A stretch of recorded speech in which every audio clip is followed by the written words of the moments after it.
Have you ever crossed paths with someone who carried a calmness you couldn't explain, someone whose presence softened your anger, steadied your mind, or made you rethink your entire day? Maybe it was a friend, a stranger, a mentor, or a quiet person you barely noticed, yet something about them felt different, almost sacred. And maybe, without realizing it, you pushed them away, or even hurt them. But what if I told you that hurting a spiritual person has consequences far deeper than most people understand? What if I told you that when you hurt someone who is spiritually awakened, someone who lives with purity, kindness, and truth, you're not just hurting a person, you're interfering with a divine current flowing through them? Paramhansa Yogananda said something profound: do not mistreat spiritual people. God's protection surrounds them, and to harm them knowingly invites karmic storms. Today, I want to take you into the heart of this teaching, not with fear, but with clarity, wisdom, and a deeper understanding of how spiritual energy works, and why hurting a spiritually aligned soul affects your own destiny. Because the truth is, most people don't realize what a spiritual person truly is. They imagine someone wearing robes, chanting mantras, or meditating for hours. But a spiritual person can be anyone: a gentle mother, a patient father, a humble worker, a kind friend, a calm stranger, or someone who quietly prays for others without ever telling them. A spiritual person is simply someone who lives with awareness, someone whose inner compass points toward truth, compassion, and consciousness. They don't need titles. They don't need recognition. Their power is in their purity. And Yogananda taught that purity is not weakness. It is strength of the highest order. When someone reaches a certain level of spiritual maturity, their intentions, words, and actions start aligning with higher laws. That alignment creates protection. Not physical protection, but karmic protection. The universe begins to work through them because their heart has become a clean channel. So when we harm them, whether through betrayal, disrespect, gossip, manipulation, or emotional pain, we are disrupting a sacred field. We are not just creating personal tension, we are creating spiritual consequences. But let's slow down and understand this deeper. A spiritual person doesn't react the way most people do. They don't scream. They don't fight back. They don't try to humiliate or punish. Many times, they even forgive silently. And that makes others assume they are easy to hurt. People mistake their calmness for weakness, their silence for surrender, their compassion for naivete. But the truth is, a spiritual person chooses peace not because they are powerless, but because they understand the cost of violence, ego, and resentment. They refuse to lower their vibration to match someone's negativity. And here's the part most people don't see: when you hurt a spiritual person, their silence does not protect you from karma. It only protects them from creating more of it. Some people learn this too late. Yogananda said that when someone intentionally causes pain to a pure-hearted person, the universe starts rearranging their life to teach them a lesson. Not as punishment, but as correction. Because harming someone whose heart is aligned with truth creates a severe misalignment in your own energy. It disturbs your peace. It disturbs your destiny. It disturbs your karmic path. Think of it this way: a spiritual person lives like a lit candle in a dark room. When you blow out that candle, through cruelty, disrespect, or betrayal, you don't just darken their space, you darken your own. Their light didn't belong only to them, it was illuminating your path too. Imagine hurting someone who prayed for you behind your back, someone who wished you well even when you doubted them, someone whose presence lifted your energy even when you didn't know why, someone who held compassion for you even when you gave them your worst moments, someone who could have reacted like anyone else, but chose peace out of love. That kind of soul is rare. And the universe protects rare things fiercely. But let's go even deeper into what Yogananda meant. A spiritual person is connected to a higher frequency. Their energy field is different. It vibrates on love, clarity, and truth. When you attack them, you're not fighting a human being, you're fighting a force of consciousness. And consciousness always wins, not by fighting back, but by allowing karma to correct the imbalance. Yogananda taught that 3 things happen when you hurt a spiritual person. First, your own heart becomes heavier. Even if you ignore it consciously, a part of your spiritual nature knows you've done wrong. That heaviness follows you. Second, opportunities start slipping. Not because someone cursed you, but because your vibration drops, and you stop attracting good things. Third, you lose access to a blessing you didn't even know you had, the blessing of being close to someone spiritually awakened. Their presence, even indirectly, elevates your karma. Their guidance redirects your path. Their prayers protect your life in ways you cannot see. This is why many people notice that after they mistreat a spiritual person, their own peace fades. Their clarity weakens. Their relationships break. Their emotional life becomes unstable. It's not superstition, it's energetic consequence. But here's something important you must understand. A spiritual person will almost never send negativity back to you. They won't wish for your downfall. They won't seek revenge. They may even continue praying for your happiness. Because they operate from love, not ego. And that's why the universe steps in, for their sake, and for yours. Now you might ask, why does the universe protect spiritual people so strongly? Because they have become instruments of good. They spread compassion, truth, awareness, and healing simply by being who they are. And the universe protects anything that protects the world. A spiritual person is like a bridge, connecting human life with divine wisdom. Hurting them is like damaging a bridge others might need to cross. Life cannot allow that. But let me make something clear, this teaching isn't meant to scare you. It's meant to awaken you. Because if you are drawn to this message, chances are high that you are a spiritual person yourself, or becoming one. And maybe you've been hurt too. Maybe you've been misunderstood, betrayed, used, rejected, or taken for granted. Maybe your kindness was seen as weakness. Maybe your silence was seen as surrender. If so, Yogananda's teaching is also for you. Never think your pain was unnoticed. Never think your goodness was wasted. Never think your wounds have no meaning. The universe has watched every moment, and your karma is rising, even if you can't see it yet. But this message today isn't only about being the one who gets hurt. It's also about becoming conscious enough to avoid hurting the spiritually sensitive souls who walk through our lives. Because sometimes we cause pain unintentionally, through impatience, judgment, or ego. Sometimes we hurt the most spiritual people simply because their calmness makes us uncomfortable, or their honesty exposes our own shadows. Sometimes their light irritates the darkness in us.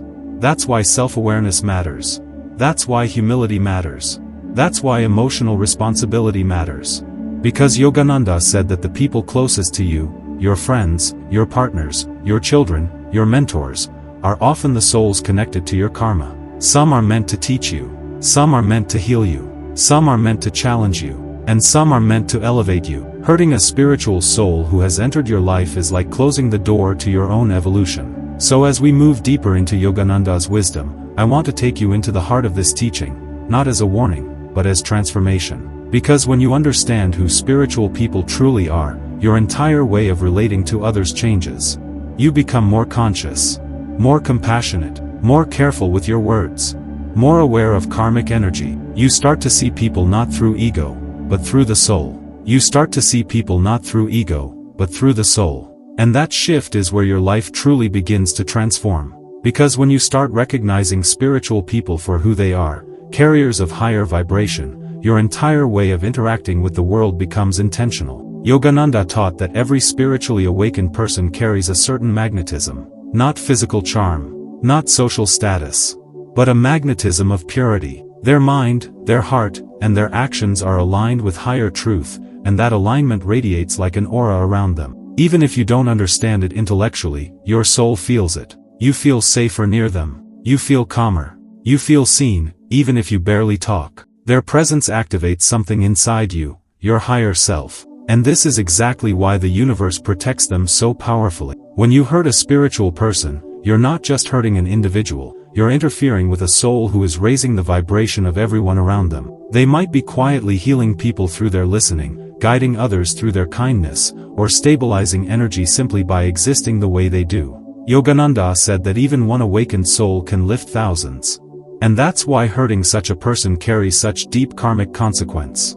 But there's another side of this teaching, one that people rarely talk about. Sometimes, people hurt spiritual souls without meaning to, not out of cruelty, but out of fear. Because a spiritual person's presence can mirror your inner truth in a way that's uncomfortable. They may expose your habits, your ego, or your insecurities, not by speaking, but simply by being who they are. Their clarity reflects your confusion. Their peace reflects your chaos.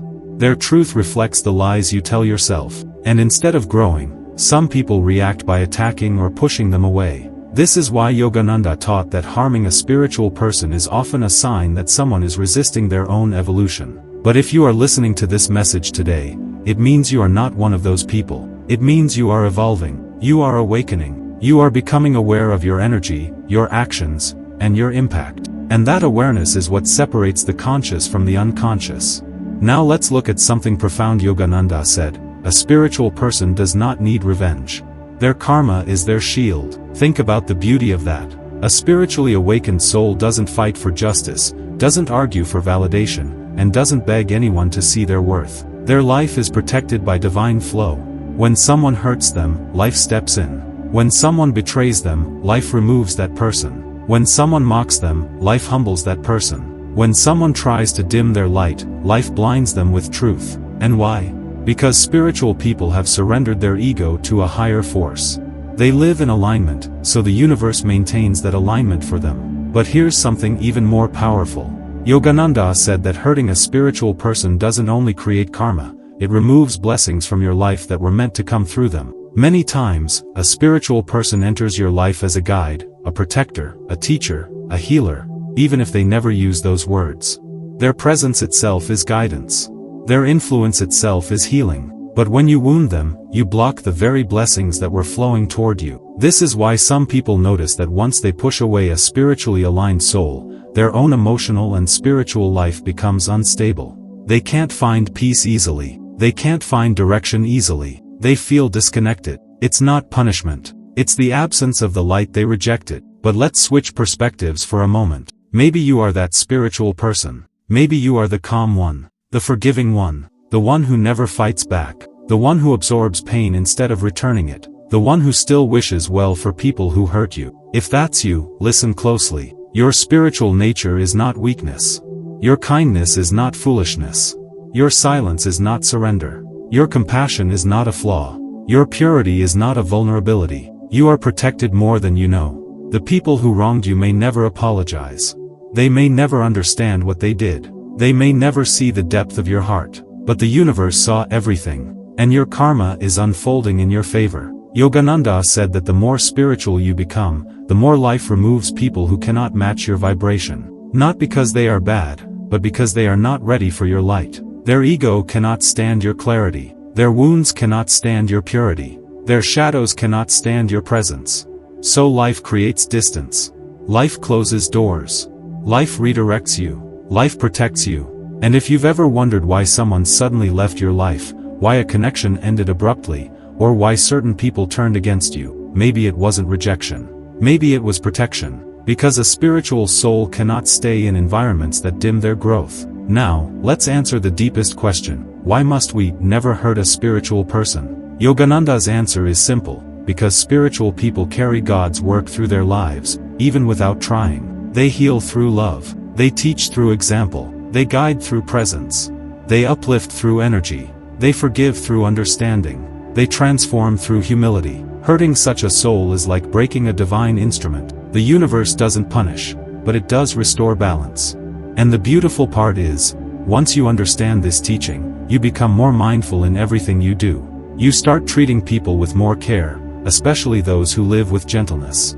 You become more aware of words, more intentional with actions, and more compassionate with reactions.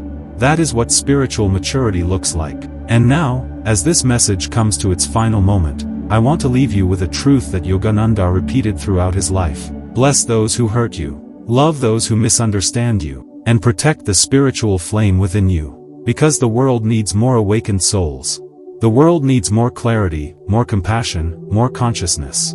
And if you have even a drop of spiritual awareness in your heart, then you are already on that path. Your light matters. Your purity matters. Your presence matters. Your soul matters.